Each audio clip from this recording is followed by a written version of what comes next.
మరొకసారి వందనాలు తెలియజేస్తా ఉన్నాను. ఆశావరాజు ఇచ్చిన కీర్తనలను చదువుకుని ప్రభువును ఆరాధించాం. ఈ సమయంలో మన వ్యక్తిగతమైన జీవితాలు దేవుల్లో బలపడి ఎదగడానికి, ఆధ్యాత్మికంగా మనం అభివృద్ధి చెందడానికి, దేవుని యొక్క గొప్ప కాపుదల మనం పొందుకోవడానికి మరికొన్ని విషయాలు భక్తుల జీవితాల నుంచి మనం నేర్చుకునే ప్రయత్నం చేద్దాం. అలాగే మనం చూడగా నాకు ఒక తలంపు వచ్చింది. సహజంగా మనం ఎప్పుడు ప్రార్థన చేసినా దేవుని ఒక విషయాన్ని తరచుగా అడుగుతూ ఉంటాం. ఏమిటా తరచుగా మనం దేవుని అడిగే ఒక విషయం ఏంటంటే, దేవా, నా కుటుంబం చుట్టూ నీవు కంచె వేయి, నా ఇంటి చుట్టూ, నా బిడ్డల చుట్టూ నీవు ఒక కంచె వేయి. ప్రభు, ఎదుగోనైతే నీవు నాకు ఇచ్చిన ఆ స్వాస్థ్యము చుట్టూ, పొలం చుట్టూ ఆ కంచె వేయి. నీవు భద్రపరచకపోతే మేము ఎంత జాగ్రత్త పడ్డా ప్రమాదం జరగచ్చు. ఇందుకు కొన్ని వచనాలు కూడా మనం జ్ఞాపకం చేసుకొని కూడా ప్రార్థన చేస్తాం. అలాంటి వచనాల్లో ఒకటేమిటంటే, ఇదిగో యెహోవా పట్టణమును కాపాడని ఎడల దాన్ని కావలి కాసినది వ్యర్థమే. యెహోవాయే కాపాడాలి, పట్టణాన్ని ఆయనే కాపాడాలి. మనం ప్రయత్నం చేసుకొని కాపాడుకుంటామనుకున్నా కాపాడుకోలేకపోవచ్చు, కాపాడుకోలేమేమో. కానీ ఆయన కాపాడితే ఇక అది చెక్కు చెదరదు. సో ఇలాంటి కొన్ని మాటలు కూడా మనం ప్రార్థనలో జ్ఞాపకం చేసుకుంటూ దేవుని అడుగుతూ వస్తాం. అయ్యా, నా కుటుంబం చుట్టూ, నా ఇంటి చుట్టూ నీ భద్రత కంచె వేయమని అడుగుతాం. ఎస్, మనం అడిగినట్లుగానే ఆయన కంచె వేసాడో లేదో మనకు తెలియదు, కానీ నమ్ముతాం, వేస్తాడని అనుకుంటాం. అయితే కంచె ఎవరికి పడుతుంది? కంచె పడాలంటే ఏం చేయాలి? కంచె వేసేయమంటే ఆయన కంచేసాడు.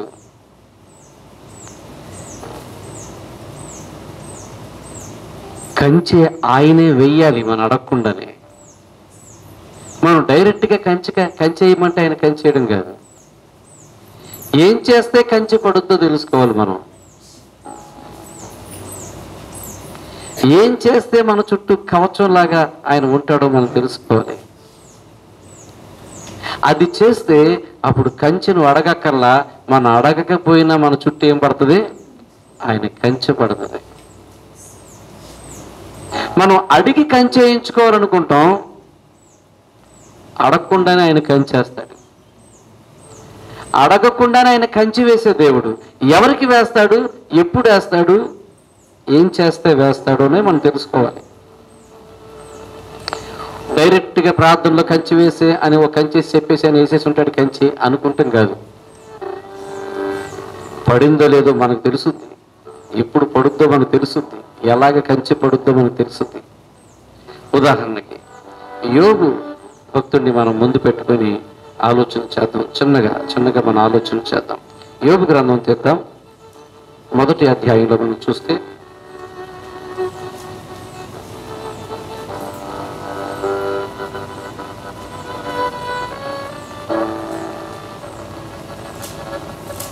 వచనం ఒకసారి మనం చూద్దాం.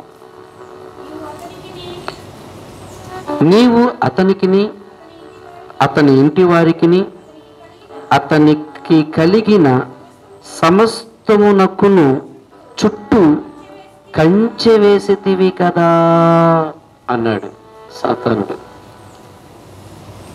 దేవునితో అడుగుతున్నాడు. ఇక అది మనందరూ తెలుసు. దేవుడు యోబు గురించి ఎప్పుడు గొప్పగా చెప్పుకోవాలనుకుంటాడు. యోబు గురించి ఎవరికైనా గొప్పగా చెప్పుకోవాలనుకుంటాడు. యోబు గురించి గొప్పగా కొంతమంది మీ పిల్లలు ఏం చేస్తున్నారని నేను అడగకముందే వీళ్ళు చెప్పుకోవాలనుకుంటారు. ఏమంటే దేవుడి దేవల్ల మేము సెటిల్ అయిపోయి, మా అబ్బాయికి ఉద్యోగం వచ్చేసింది, మా అబ్బాయి చదివేశాడు, మా పిల్లలు పెళ్ళి అయిపోయిందని చెప్పుకోవాలనుకుంటారు. వాళ్ళ విజయాలు చెప్పుకోవాలనుకుంటారు. తల్లిదండ్రులు వాళ్ళ యొక్క వాళ్ళు సాధించినవి చెప్పుకోవాలనుకుంటారు. మేము ఇల్లు కట్టుకున్నాం తెలుసా అంటారు అడగకుండానే. ఏమన్నా మేము పొలం కొనుక్కున్నాం తెలుసా అంటారు. మా పిల్లలు పెళ్ళి అయిపోయింది తెలుసా అంటారు. మా వాడికి చదువు అయిపోయింది తెలుసా అంటారు. మా వాడికి ఉద్యోగం వచ్చింది, మా అమ్మాయికి ఉద్యోగం తెలుసా అంటారు. కొన్ని ఇతరులు మనం అడగకుండానే మనం చెప్పుకుంటాం. ఎందుకు చెప్పుకుంటామంటే మన హృదయంలో ఏముంది? సాధించాం, విజయం సాధించిన అనుభవాలు, సంతోషం ఉంది కనుక ఒకవేళ వాళ్ళు అడగరేమో, అడగపోయినా మనం చెప్పుకోవాలని వస్తుంది. అదే ఫెయిల్యూర్స్ అయితే, కష్టాలైతే, ఓటమిలైతే త్వరగా చెప్పుకోలేము. నవ్వుకుంటారేమో, ఏమైనా అనుకుంటారేమో. కానీ ఏదన్నా మనం సాధిస్తే చెప్పుకుంటాం. పిల్లలు కూడా ఏదన్నా సాధించినప్పుడు చెప్పారు అనుకోండి, మా అమ్మాయి ఫస్ట్ వచ్చింది తెలుసా, మా అబ్బాయి గెలిచాడు తెలుసా. తల్లిదండ్రులకి ఏంటంటే అదొక సంతోషం. పరమ తండ్రి అయిన దేవునికి భూమి మీద ఉన్న తన పిల్లల యొక్క గెలుపు చూస్తే ఆయన కూడా చెప్పుకోకుండా ఉండలేని ఒక సాధారణ తండ్రిలాగా ఉంటాడు. మన విజయాలు ఆయన ఇతరులకి చెప్పుకోలేకుండా ఉండలేడు. యోబు గురించి పరలోకమంతా చెప్పుకుంటాడు నాకు తెలిసి. ఒకడికి తెలియలేదు, ఆడికి ఇప్పుడు చెప్పాడు. ఒరే సైతాన్ ఎక్కడికి వచ్చావురా, భూమి మీద అటు ఇటు చూసా, తిరిగావా భూమి మీద? మా వాడిని చూడలేదా, మా అబ్బాయిని చూడలేదా, ఆడు ఎలాంటి వాడో తెలుసా నీకు అంటూ వాడి గురించి చెప్పడానికి ఇష్టపడే దేవుడుగా ఉన్నాడు. వాడి గురించి చెప్పడానికి ఇష్టపడే దేవుడుగా ఉన్నాడు. ఏముంటాడంటే నా సేవకుడిని యోబుని చూసావా, ఆలోచించావా, యథార్థవంతుడు, న్యాయవంతుడు. ఇంకా ఆయన గురించి ఏం చెప్తాడు? దేవుని యందు భయభక్తులు కలిగి చెడుతనమును విసర్జించిన వాడు చెప్పుకుంటున్నాడు. చెప్పుకుంటే వీడు అంటాడు, అవునవునవును కరెక్టే కరెక్టే. వాడు అలా ఉండడానికి కారణం వాడు కాదు, నువ్వే. నువ్వు వాడికి ఫుల్గా ప్రొటెక్షన్ ఇచ్చి ఆడిని ఎవడన్నా కదపండరా అంటే ఎవడు కదుపుతాడు? నువ్వు వాడిని సేఫ్ జోన్లో, భద్రతా స్థలంలో నువ్వు వాడికి కాపుదల పెట్టి ఎవడన్నాడు జోలికి వెళ్ళరా అంటే ఎవడెళ్తాడు? పెట్టింది నువ్వు వేసేసావు కంచి. ఇంక వాడిని ఎవడు గెలుస్తాడు? వాడిని ఎవరు ఓడిస్తారు? వాడితో ఎవడు తలపడతాడు? అసలు కంచి దేనికి వేసాడో తెలుసా? చూడండి, అసలు ఆ కంచి దేనికి వేసాడో చెప్తున్నాడు. నీవు 10వ వచనంలో, నీవు అతనికి, ఫస్ట్ ఎవరికి? యోబుకి వేశాడు కంచి, యోబు కుటుంబానికి వేశాడు కంచి, ఇంకా అతనుకు కలిగిన సమస్తమునకును చుట్టూ వేశాడు. మనం హోల్సేల్గా ఒకటే అంటాం ఏమని, ఆయన అలా వేయడు, అన్ని దేనికి దానికి వేస్తాడు కంచి. ముందు నీకు కంచేస్తాడు, తర్వాత నీ కుటుంబానికి కంచేస్తాడు, నీకున్న స్వాస్థ్యానికి కూడా కంచి వేస్తాడు. ఒకటి చేయమంటే ఆయన చేయడు, ఒకటి చేయమంటే 2 చేస్తాడు. ఆయన అదో టైప్.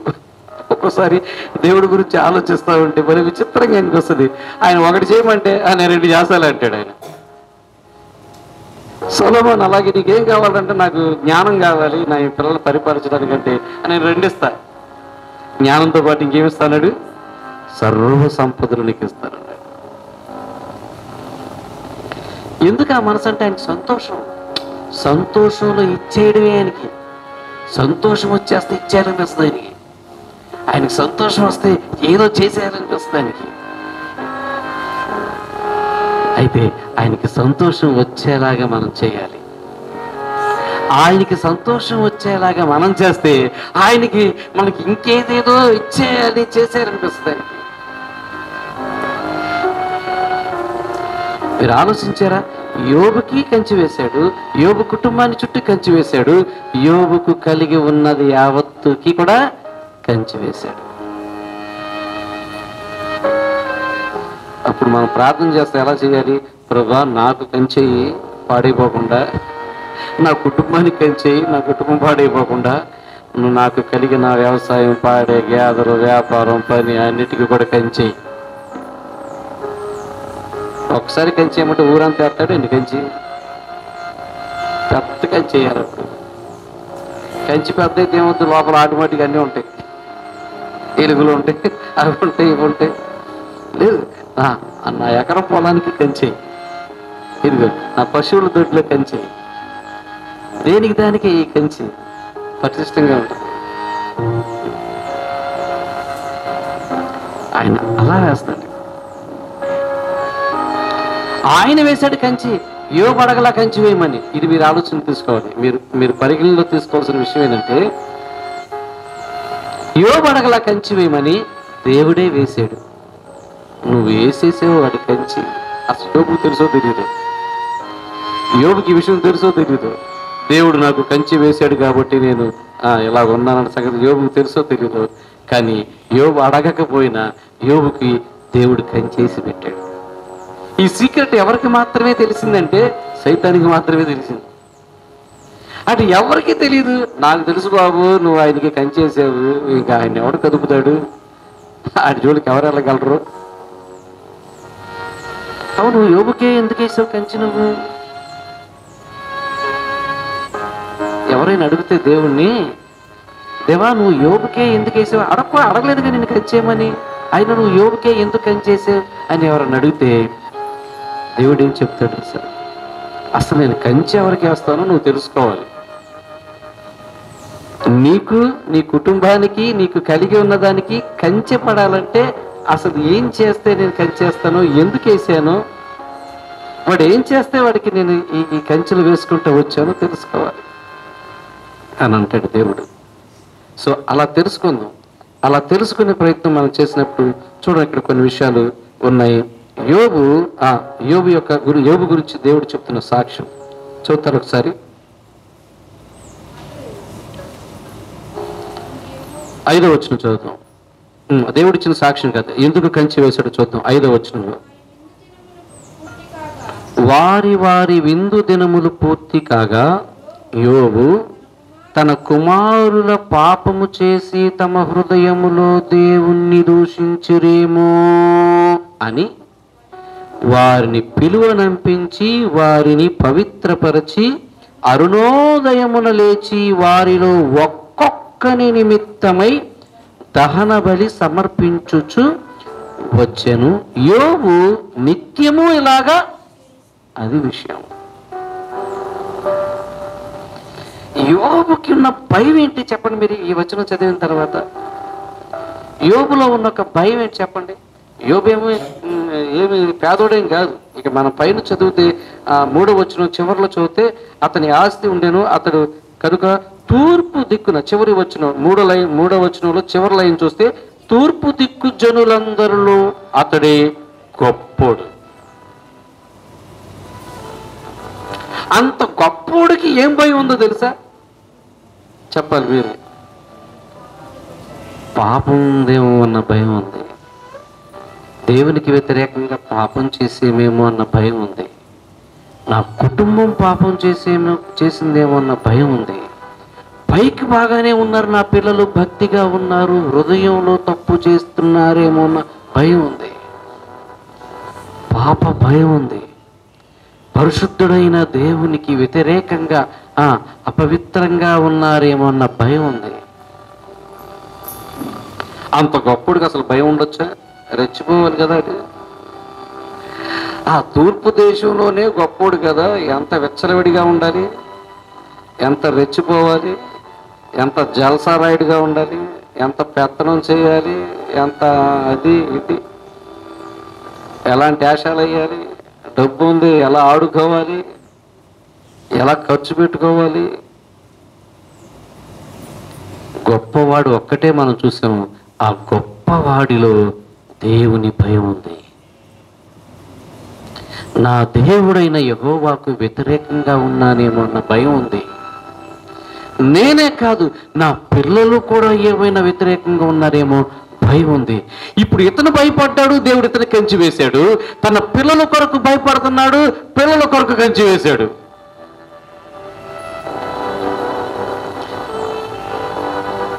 అక్కడితో ఆగాడా? అడకపోయిన ఉన్నది అంతటి కూడా కంచేసుకొచ్చాడు.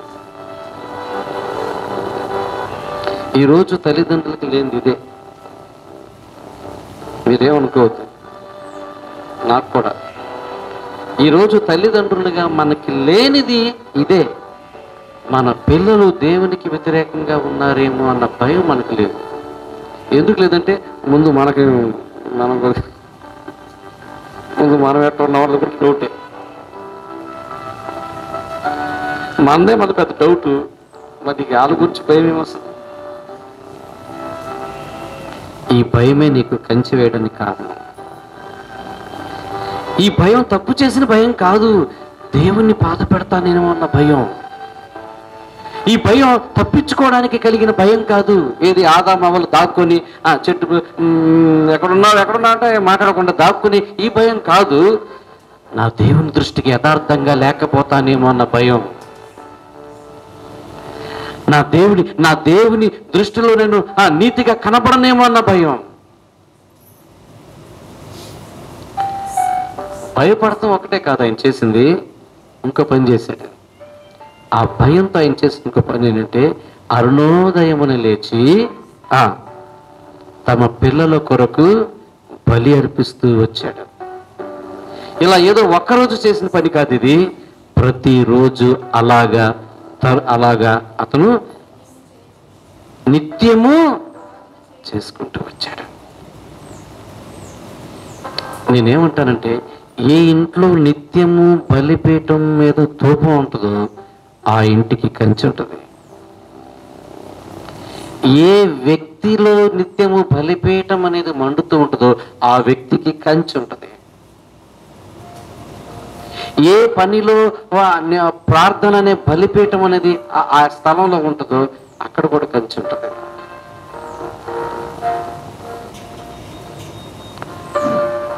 ఇప్పుడు నేను చెప్పాల్సింది ఏంటంటే మన పిల్లల పట్ల మనకు ఆ భయం లేదు. మన పట్ల మనకే ఆ భయం లేదు, ఇక పిల్లల పట్ల ఎట్లా వస్తుంది?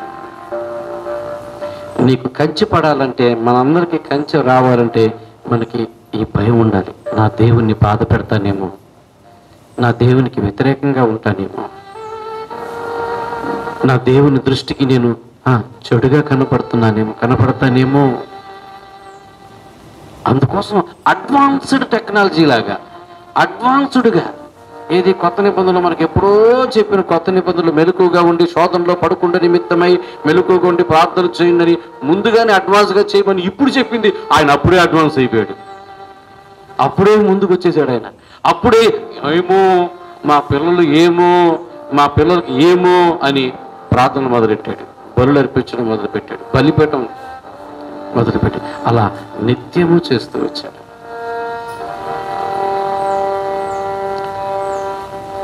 నేను ఇది ఆలోచిస్తూ ఉన్నప్పుడు నాకు ఒక విషయం గుర్తొచ్చింది. నా చిన్నతనంలో ఇప్పుడు ఈ మధ్యకాలంలో అయితే నాకు వచ్చి పెద్ద వయసు ఒక యవ్వన వయసు వచ్చిన తర్వాత నుంచి నేను గమనించట్లేదు. నేను ఆడుకునే చిన్నతనంలో నేను ప్రార్థన ఇళ్ళకి వెళ్ళినప్పుడు అయితే ఆ ప్రాంతాల్లో అలా ఉన్నప్పుడు నేను గమనించేవాడిని, తెల్లవారుజామున ఎవరో మూలుగుతూ ఉండేవాళ్ళు ప్రతి ఇంట్లో ఒకళ్ళు.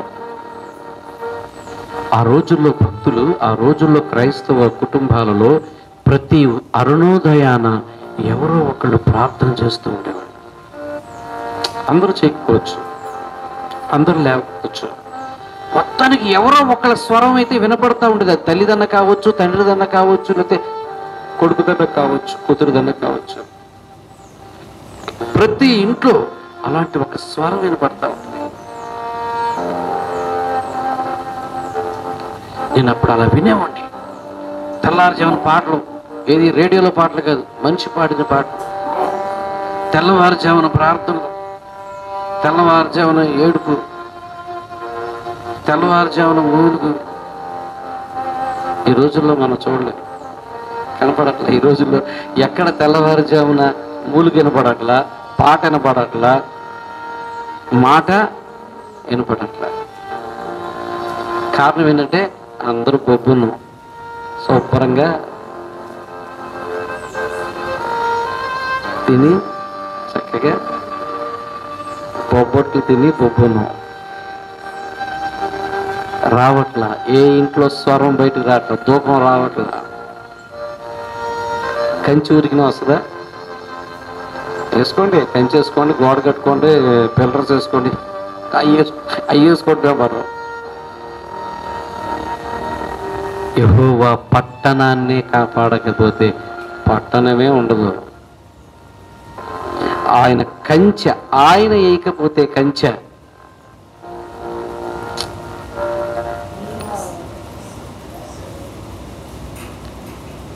మనం బాధపడాలి, భయపడాలి, తెలుసుకుని మరలా ప్రారంభించాలి. ధూపం వేయడం, బలిపీఠం కట్టుకోవడం. మనం దేవునికి బలిపీఠం కట్టుకోవాలి. మన ఇంట్లో ఎవరో ఒకళ్ళు అందరూ తెల్లారుజాము లేసి కూర్చున్నది అనేది జరిగే పని కాదు. ఇది ఈ రోజుల్లో అది జరిగే పని కాదు. అందరూ 5 గంటలు లేగాలంటే ఇది హాస్టల్ ఏంటిది? ఏమన్నా హాస్టల్లో అయితే ఏం చేస్తారు? గంట కొట్టేసి స్నానాలు చేయండి వాటిని వచ్చి తరుగుతాడు అందరిని కూర్చోబెట్టి. కుదరదు. కానీ నీకోసం ఎవరో ఒకరు బలిపీఠం కట్టి ధూపం వేయాలి. నీకోసం ధూపం వేసుకోవాలి, నీ ఇంటి కోసం నువ్వు ధూపం వేసుకోవాలి. నాకు ఇక్కడ కనబడుతుంది అంటే యోబు ఒక్కడు ధూపం వేసాడు, తండ్రి ధూపం వేస్తున్నాడు. ఆ ధూపం తనకి ఉపయోగపడతా ఉంది, తన కుటుంబానికి ఉపయోగపడతా ఉంది, తనకి కలిగిన 50 ఆస్తికి ఉపయోగపడతా ఉంది. నీ ఇంట్లో ధూపం లేకపోతే ఆలోచించు, నువ్వే ఎందుకు వేయకూడదు ధూపం? ఎవరు లేగరండి మా ఇంట్లో పొద్దున? నువ్వు లేగు. ఎవరు కుదరదండి? నువ్వు కుదిరించుకో. ఎవరో ఒకరు తెగించి ధూపం వేయాలి, ఎవరో ఒకరు పని కట్టుకుని ధూపం వేయాలి, ఎవరో ఒకరు బలిపీఠం కట్టుకోవాలి. పొద్దున్నే కట్టి మొదలు పెట్టాలి దాని మీద మంట. నేను అంటున్నాను, ఒక్కళ్ళు మొదలు పెడితే చాలు, ఆ సెగ కుటుంబం అంతటికి వెచ్చదనాన్ని ఇస్తుంది. ఆ సెగ నీకు కలిగిన దాన్ని అంతటికి వెచ్చదనం ఇస్తుంది. అది కదా అభివృద్ధి. అక్కడ కదా ప్రారంభం అవుతుంది అభివృద్ధి. మీరు ఆలోచించండి. మీ ఇంట్లో అలాంటి ఒక ధూపం బలిపీఠం ఉంటే మంచిది. లేకపోతే నువ్వే ఆలోచించు, నువ్వే బాధ్యత తీసుకో.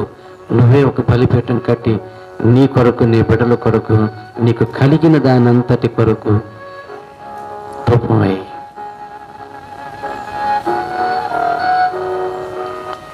అది కావాలి, ఇది కావాలని అడగొద్దు.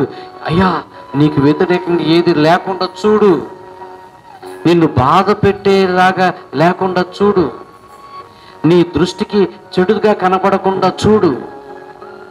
నువ్వు నాకు ఇవ్వాల్సిన కాపుదలు ఇది, నేను కోరుకునేది ఇది.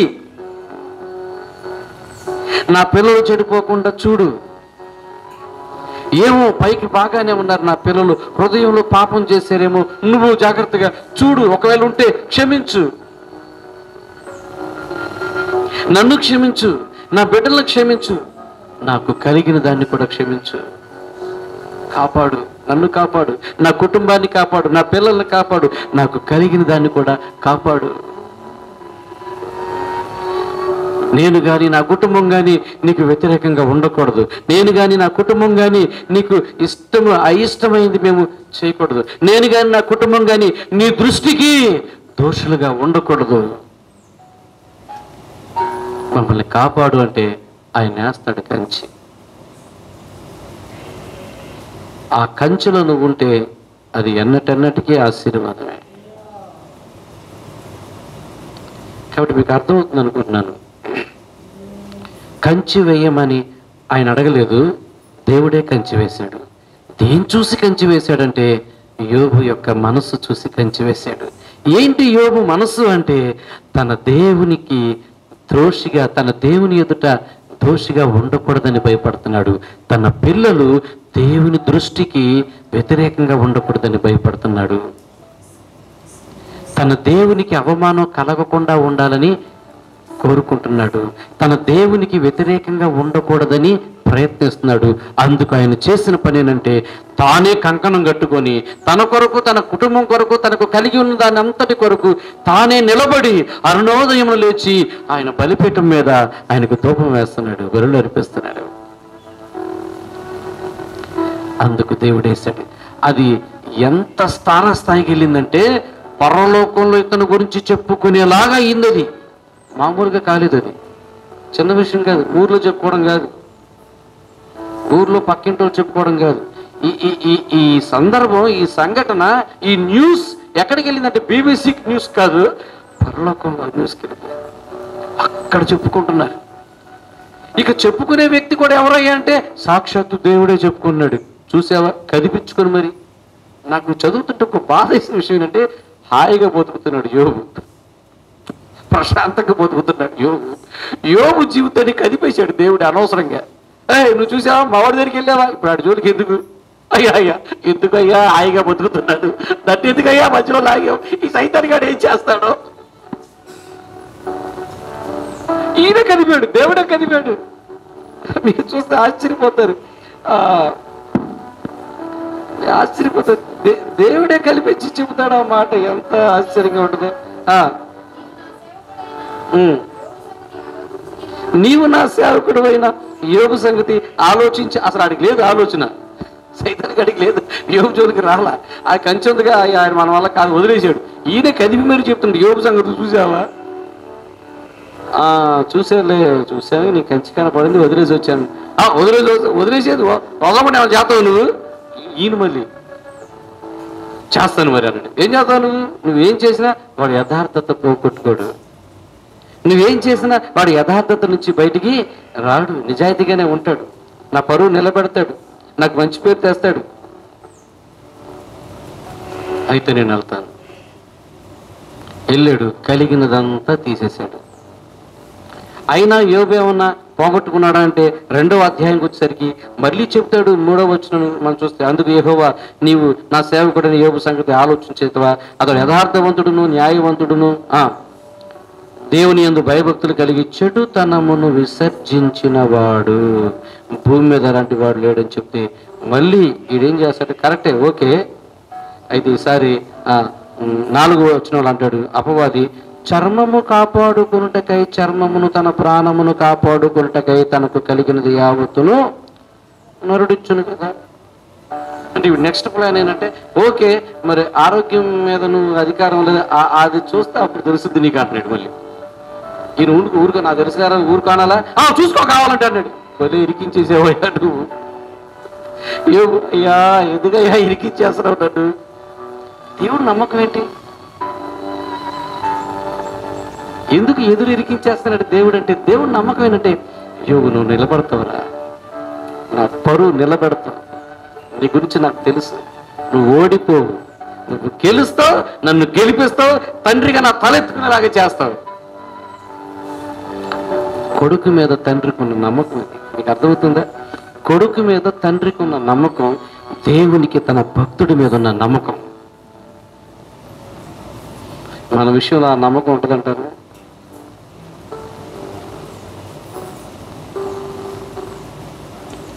మనం సంపాదించుకోవాలి. దేవుడు మనల్ని నమ్మాడు, మనం నమ్ముకోవడం కాదు. మనం దేవుని నమ్ముకున్నాం, ఓకే, ఆయన కూడా మనల్ని నమ్మేలాగా మనం ఉండాలి. యోబు విషయంలో దేవుడు యోబుని నమ్మాడు కాబట్టి శోధనకు అప్పగించాడు. డబ్బుకు శోధకుడే చేతులెత్తి, కరెక్టే, నీవు కోరుకున్న వాళ్ళు ఈ భూమి మీద బతికే ఉన్నారు బాబోయ్, నాకు అలాంటి వాళ్ళు చూస్తేనే భయం వేస్తుంది, అందుకే వాళ్ళ జోలికి వెళ్ళను అంటాడు. నేను ముగిస్తాను. నేనేం చెప్పదలుచుకున్నానంటే, మన చుట్టూ కంచె పడాలంటే మన ఇంట్లో బలిపెట్టు మీద దోపు వేసే వాళ్ళు ఎవరో ఒకరు ఉండాలి. యోబు అది కంకణం కట్టుకున్నాడు, తన కుటుంబాన్ని, తనకు కలిగిన వాటన్నిటిని కూడా నిలబెట్టుకున్నాడు. ఏదో ఇక్కడ నిలబెట్టుకోవడం కాదు, ఆయన దేవుని గుండెల్లో కూడా గొప్ప స్థానాన్ని నిలబెట్టుకున్నాడు. దేవుని హృదయంలో కూడా ఒక గుర్తింపు నిలబెట్టుకున్నాడు. ఎంత గొప్ప గుర్తింపు అంటే, దేవుడు ఎల్లవని పిలిచి మరి మామూలు చూసావా భూమి మీద అని చెప్పుకునేలాగా నిలబెట్టుకున్నాడు. అలాని దేవుడు కూడా అతన్ని వదిలేయలేదు. దేవుడు కూడా కంచేసుకుంటావు చూసా, ఈ దేవుడిని కదుపుతాడేమని కంచేసాడు. యోబు చుట్టూ కంచేసాడు, యోబు కుటుంబం చుట్టూ కంచేసాడు, యోబుకు కలిగిన దాని చుట్టూ కంచేసాడు. ఎస్, తండ్రిగా ఆయన చేయాల్సింది ఆయన చేస్తాడు, దేవుడిగా ఆయన చేయాల్సింది చేస్తాడు. ఎప్పుడు? ఒక కొడుకుగా, ఒక భక్తుడిగా మనం చేయవలసింది చేసినప్పుడు. ఈ రోజుల్లో అదే తగ్గింది, అదే వినపడట్లేదు. ప్రతి అరుణోదయము ప్రతి ఇంట్లో ఈ బలిపీఠపు ధూపం రావడం లేదు. ఆలోచించండి, ఆలోచిద్దాం. ఎవరో ఒకళ్ళు, నువ్వైనా నేనైనా, మన ఇంట్లో ఎవరో ఒకళ్ళు నిలబడి మన కోసమే కాదు, మన కుటుంబం కోసం, ఆయన మనకు కలిగిన మనకిచ్చిన దానికోసం మనం ధూపం వేద్దాం. బలిపీఠాన్ని కట్టుకుందాం, ధూపం వేద్దాం. దేవుడు మన కుటుంబాల చుట్టూ, మన చుట్టూ, మనకు కలిగిన వాటి చుట్టూ కంచె వేయునుగాక. ప్రార్థన చేసుకుందాం.